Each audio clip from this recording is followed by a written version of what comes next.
Exercise 6.2, question number 5. In a right angle triangle ABC, measure angle B equals to 90 degree and C is acute angle of 60 degree.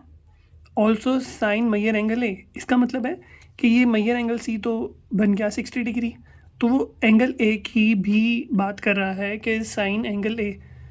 Then find the following trigonometric ratios. ठीक, तो मेरे पास इसका मतलब है एक angle है 60 और ये वाला एंगल भी मुझे फाइंड करना पड़ेगा. ठीक, तो इसको देख लेते हैं. देखते हैं पार्ट नंबर 1. उसके लिए हम लोग ड्रॉ कर लेते हैं ट्राइंगल. तो अगर मैं इस ट्राइंगल को ड्रॉ करूँगा तो मेरे पास क्या वैल्यू आ जाएगी. ये आ गया ए, इसको बोलेंगे सी, ये वाला बनेगा सी, बी के ऑपोजिट साइड बी, ए के ऑपोजिट साइड ए. ये है राइट एंगल ट्राइंगल, तो राइट एंगल 90 यहाँ पे आ गया, ये बन गया 60 डिग्री. ठीक है, तो पहले ये चेक कर लेते हैं कि अगर ये 60 है तो ये कितना होगा. हम लोगों ने छोटी क्लासेस में प्रॉपर्टी पढ़ी है, हम लोगों ने बोला है sum of angles in a triangle. Triangle के बीच में कितने एंगल्स होते हैं, 3. तो अगर मैं उनको प्लस करूं तो वो हमेशा इक्वल होंगे 180 के. तो मैं देखता हूँ मेजर एंगल, यहाँ से कर लेते हैं measure angle A plus measure angle B plus measure angle C equal होगा किसके, 180 डिग्री. तो मेजर एंगल ए मुझे फाइंड करना है. मेजर एंगल बी जो है वो 90 डिग्री है, मेजर एंगल सी जो है वो 60 डिग्री है. इक्वल किसके इक्वल है, 180 के.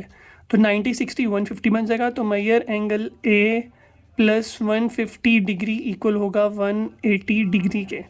150 यहाँ पे प्लस हो रहा है, दूसरी तरफ जाके माइनस हो जाएगा. मेजर एंगल ए इक्वल होगा 180 डिग्री माइनस 150 डिग्री. तो 180 माइनस 150 डिग्री, तो ये बन जाएगा measure angle A equals to 30 degree. इसका मतलब है अगर ये 60 है तो ये बन जाएगा 30 डिग्री. ठीक है, डन. तो अभी सबसे पहला पार्ट उसने मुझे क्या बोला, उसने मुझे बोला find measure side B and C over measure A and B. Done. तो क्या करेंगे, इसको एज इट इज़ देखेंगे. मेरे पास वैल्यू क्या आ जाएगी, इसको रिपीट कर लेते हैं. Measure B C over measure side A B. तो चेक करते हैं मेरे पास जो वैल्यूज़ हैं वो क्या है. बी एंड सी की वैल्यू है स्मॉल है ओवर ए एंड बी की वैल्यू है स्मॉल सी. तो ये बन गया है स्मॉल ए over small C. Done. Second part देखते हैं कॉस 60. तो मुझे फाइंड करना है कॉस 60 डिग्री. इसका मतलब है यहाँ पे थीटा की जगह पे 60 डिग्री है. तो क्या करेंगे, इसको एज इट इज लिख लेंगे. क्या आ जाएगा, कॉस 60 डिग्री. तो क्या फॉर्मूला था, करली ब्राउन हेयर. ठीक है, तो ये बन जाएगा बेस ओवर हाइपोटेन्यूस. ठीक, तो उसके लिए मुझे क्या चाहिए, मुझे चाहिए पहले फॉर मेजर एंगल 60 डिग्री. तो इसके लिए मुझे चाहिए है परपेंडिकुलर. तो परपेंडिकुलर क्या होगा मेरे पास, 60 का ऑपोजिट साइड सी, हाइपोटेन्यूस क्या होगा मेरे पास 90 की ऑपोजिट साइड बी, बेस क्या होएगी मेरे पास ए. ठीक है, फिर साथ में चेक कर लेते हैं फॉर मेजर एंगल 30 डिग्री. ठीक है, तो परपेंडिकुलर क्या बन जाएगा मेरे पास, 30 की ऑपोजिट साइड ए है तो ये ए बन जाएगा. हाइपोटेन्यूस क्या आएगा मेरे पास, हाइपोटेन्यूस बन जाएगा बी. ठीक है, नीचे लिख लेते हैं बेस. तो बेस बन जाएगी मेरे पास वो साइड जिस पे दो एंगल्स हों, तो ये बन जाएगी सी. डन. तो इसको ऐसे कर लेते हैं हम लोग.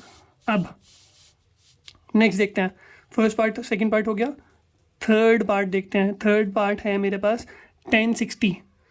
तो tan 60 डिग्री. तो tan 60 क्या बनेगा मेरे पास, through proper brushing value substitute कर लेता है. Base over hypotenuse. तो बेस क्या थी मेरे पास ए, हाइपोटेन्यूस क्या है मेरे पास बी, 1060, परपेंडिकुलर, परपेंडिकुलर क्या है मेरे पास सी, बेस क्या है मेरे पास ए।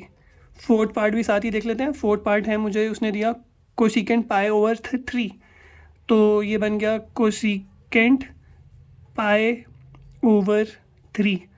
तो पाई ओवर 3 पहले चेक कर लेते हैं। अगर मेरे पास लिखा हो पाई ओवर 3 और मुझे इसको कन्वर्ट करना हो डिग्रीज़ में, तो मैं मल्टीप्लाई करूँगा 180 ओवर पाई से, जो कि हम लोगों ने सीखा था 6.1 में।